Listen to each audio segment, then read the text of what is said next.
Hello again, everybody. We are here for the Digital Foyer. So glad that you can join us or keep joining us after Mass here. I am Matt Vaughn. I'm the communications coordinator here at St. Benedict Parish. We just had Mass. Father Simon stepped out. That's okay. We've got the associate pastor here, Father Alex Colati, waving with you with his digits there. And we also have, directly across from him, Isaac Longworth, who is our seminarian intern here. He's got a hyphenated title. Seminarian intern. Yeah. I don't think it is hyphenated. It's not? Should it be? I just assumed it. I think I've been writing it with a hyphen You're the the whole time. communications director. You should be. Oh boy, okay. Addendum to the style guide. If you're following us, the seminarian intern has been hyphenized. Here we go. Hyphenized?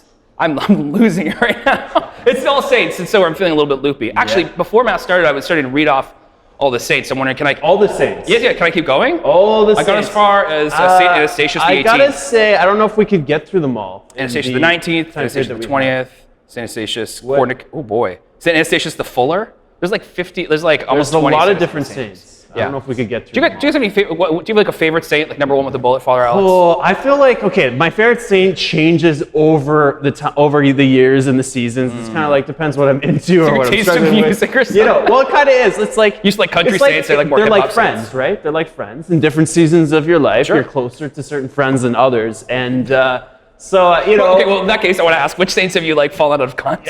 Yeah, which saints have I blackballed? I'm like not talking to anymore. We've had a falling out. Are you ghosting a saint right now, Father Alex? Ghosting a saint. There's probably lots. Here, a couple just off the top of my head, a couple of the top saints over the years. So I'm going to make all the other ones jealous now when I say that's okay. They'll work harder for you. They'll see more for you. trying to earn my affection. So St. Francis of Assisi has always been a big, I've always been a big fan. Ignatius of Loyola, St. Augustine, again, big fan. Again, more recently, I've really felt attracted to the writings of St. Therese of Lisieux. And, I used to like not be able to stand her at all. And now it's like really speaking to me. So it's like, might be a little awkward in heaven the first 5 minutes talking with her. But that's it, yeah. So those are a couple of my top ones right now. Isaac, what about you? Do you have a number one saint or a top three? A Mount Rushmore of saints, if you will. I do have a top three, and unlike Father Alex, mine tend to stay pretty much the same. So, and all three of them are Jesuits. Oh, interesting. So watch out, my top favorite saint is Saint Edmund Campion. He's the best as far as I'm concerned. Yeah. Love Saint Edmund. And Isaac's email is... Wait, do you want to tell him his... Yeah, I do. but people can email him. I know, anywhere. but it's so funny. Okay. Champion the Champion at hotmail.com. Oh, Hotmail. Very good. There you go. Nice shout out there. Named after Edmund Campion. I used to have a Fresh Prince of Bel-Air inspired Hotmail. Because in his lifetime, St. Edmund Campion was so awesome that he actually got the nickname Campion the Champion by the local people. Okay, so he's number one. So after St. Edmund, who else you got? I really like St. Jean de Brébeuf and St. Francis Xavier. Very good. Two excellent, again, both Jesuits. Jean de Brébeuf preaching the gospel here in Canada, and then St. Francis Xavier pretty much going everywhere else. He went all over the place. They say they estimate he may have baptized up to 1 million people. Like 1 million people. It's a lot. It is a lot. In his stint as a missionary. Probably not going to a lot of post-baptism parties there if he's doing 1 million. Yeah, it's hard to make it. He'd just be stuffed with cake. That would be a problem. All the time. That's true. And that would affect his baptizing arms, Yeah, exactly. Like he wouldn't be able to... There's the other question is, do they depict St. Francis Xavier as having just absolutely jacked arms? Because he's just giant muscles in his arms, but he's like a stick the rest of his body. Good question. Who's the most jacked St. Francis Xavier skipped most leg jacked day. saint. That's a good question. That's true. Who's the patron saint of bodybuilders? The most jacked saint? Look it up. Who's the saint who's just absolutely shredded? Hey Siri, who's the patron saint of bodybuilders? Maybe Saint We're going to find this out, folks. We're going to get some answers here before we talk about probably the All Souls Day. Saint Hyacinth. Oh, okay. The patron saint of weightlifting. Is he a Polish saint? Perhaps. I see here that he's been described as a paragon of masculine holiness, and I'm seeing. No, but hold on. It says that so is Father Alex Colati. That's what it says here. That's crazy. A paragon, right? The raw masculinity oozing out of me. Oh boy. Okay, we're gonna take a hard right turn into the Feast of All Souls, which we're gonna celebrate tomorrow here in Halifax. If you want to watch online, you can do that. It's 12:15 Atlantic time, or you can come in person, right? Yes. So it's good. Also in person. Yeah, we put a special focus on people who've died, especially in the last year here. It's been kind of a tough year, even just have funerals here. We had a long time we couldn't have any funerals, so there's been a lot to grieve, and I think a lot of people have lost a lot of things in this season. But especially people that we love, it's been hard to grieve their loss in a particular way. So I think this can be a moment to help us grieve, but also really to pray, to lend our prayers to the support of the people that we love, who we've lost in the past year. So it can be a really powerful experience in that way. Yeah, so I encourage you to join us online or in person for that tomorrow. Or wherever you are, make sure that you're praying, and especially praying for those who have died, and especially anybody in your life, maybe family members, people like that, you can spare an extra prayer for. That's All Souls. We got a question here. Oh, questions. People have been asking questions. Uh-oh. So Leanne asks us to please explain the wedding bands that priests wear. So I think I actually noticed this, I think it was last week. I think maybe Father Simon was elevating either the host or the chalice, one of those, and he had a gold band around his on his hand. Famously, most Catholic priests are not married, although our archdiocese just ordained a guy who was. Yes. Father Belford, who was an Anglican priest, I think, before that. So priests, why wedding bands if y'all aren't married to ladies? You know what just popped in my head? What? Beyonce. If you liked it, you should have put a ring on it. Right. Every priest can say that. Should have put a ring. So you're saying that no one liked you? Yeah, I don't know. It just came into my head. I don't know. It doesn't make any sense. But anyway. A lot of people filled with regret. This is going to be an optimistic take on that. Some priests wear wedding bands. Not all of them. It's just sort of like a personal devotional thing. I actually have a wedding band, a tungsten wedding band. Oh, one of those tungsten guys. carbide, which is virtually indestructible. And my parents gave it to me on my date of ordination to kind of indicate my marriage to the church. In a certain sense, there's an analogy of the priest marrying the church and giving his life over to the church, just like two married people who come together and commit to each other for life. So sort of just it's to me it's just a reminder of my commitment, my promise to the church, and my call to love the church with and give my life totally over to her.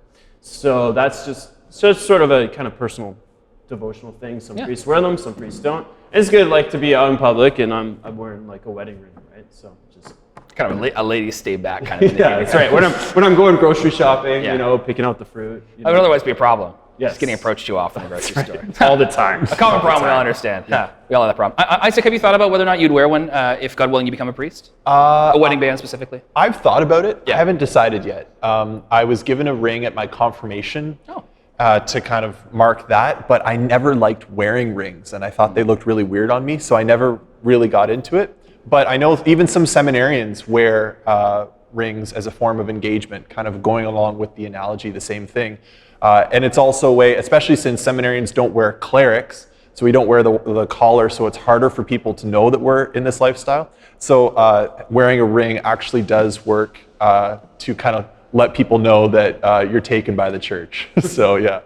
It's kind of like the new way of doing the tonsure, how in the olden days monks would shave their head to make themselves. Yeah, like Father Simon. Like Father Simon. Yeah, exactly like Father Simon. That's what he gets. That's what's going on there. Deacon David. Yeah. Oh my gosh, just dunking on these guys. I believe we had a time in the church at St. Benedict where we had 0 priests with hair.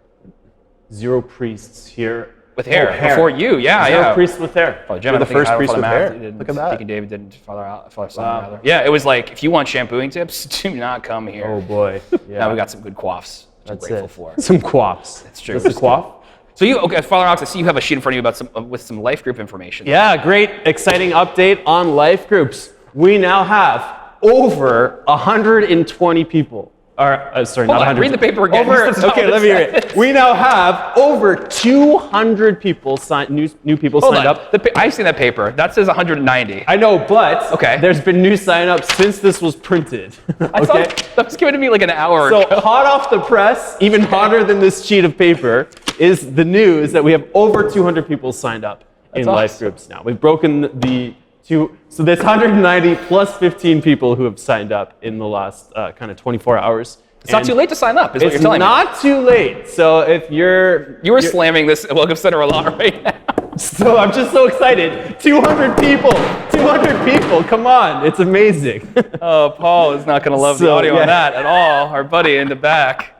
The Sorry, sound Paul. guy, Paul, not going to be happy with that slapping. But basically, so 200 people, super excited. It's not too late to sign up. If you want, grab 2 or more friends. We're getting all kinds of testimonies about people who are just having a wonderful, wonderful time in these new life groups. And so they're for everybody. If you live close, if you live far away, we can accommodate you. So it'd be awesome. So get in this. Let's go. Awesome. I just Paul just sent me a message that says help. Help. So maybe I'm gonna slightly people less. Well, you know what? Somebody better check on Paul. Yeah, I know, yeah, we have some great people behind the scenes here who are helping us bring this to you, and so sometimes they have to sacrifice to make this work. Yes. So something that will make Father Alex just as excited, I'm sure, is that we're going to be talking about socks here. So every week in the Digital Foyer, for some reason, we always the priests always have funny socks. We recently, in the last few months, started voting on them to see who won. Last week, I'm happy to report the results because Father Simon had, I think they were called Grumpy Old Man socks, is what they were called. Yeah. And Father Alex, what did you have again? The ones that won. Oh yeah, Don't Be So Shellfish was the one. Shellfish. Right Don't be so shellfish. Father Alex completely demolished Father Simon last week. Annihilated. The way it should be. Yeah. It was like almost almost unanimous, which is kind of shocking with socks. Almost unanimous. So this week we have socks to show off. I think I have another prediction. You might win again. This may be unanimous. So, gentlemen, let's show the stock. Let's start with Isaac, just to get that not out of the way per se, but let's just get that taken care of. Okay, first. so yeah, it's probably going to be a blowout, but you never know. So Yeah. just so that you guys know, the jeans are not going to be lifted too high, and you're going to see why when you see my socks. So that's it. There we go. Oh, look at that. Look at Ankle that. socks. I appreciate the ankle sock, man. It's So cool. you know, this is and Ralph justify Lauren Ooh, sporting socks. there we go. No, I completely lied. They're just regular socks, probably from Costco, which is where I get all my socks. Shout out to Costco. Shout out to Costco. They need the business. And yeah, they're going for the more au naturel look. there Yeah, we go. so, get this guy some socks, people. Send Okay. Father Alex, you have, like, I see some Longworth blue here. socks. Okay, so I was like hoping it'd be Father Simon because, I just want to destroy him in front of everybody. Weren't we all hoping it would be so- Father Simon? So here we go. It was just Star Trek Day a couple months ago. On Oh yes, of September course, 8th. Star Trek Day. We all celebrated it together. We have Spock. Look my at this. gosh. Live long and prosper with the ears. Look at that. With the ears. Check that out. Check that out. Look at that. Look Maybe at my that, favorite Spock. sock so far. Live Look long at that. and prosper, baby. Live long and prosper. Live long and prosper. There we go. And after you That's- do that, be a saint. Right? Live long and prosper. Yeah, Exactly. gotta I be love that. saints. Live long and prosper. Just so that you guys know, Father Alex wasted those amazing socks on this. Yeah, I'm black ankle socks. So, folks, you have a responsibility to have a very tough voting choice today. Very tough and choice. so it's either you go with the ankle socks or you live long and prosper with long and prosper. Father Ascalati and Spock. So if you like Spock, write it in. Write it in. We'll vote, and then next week maybe we'll have a more sporting competition. Who knows? That's going to do it for us at the Digital Foyer. Thank you, gentlemen. Thank you so much for watching. Next up, SBB Kids Online Church with Laura. Take it away.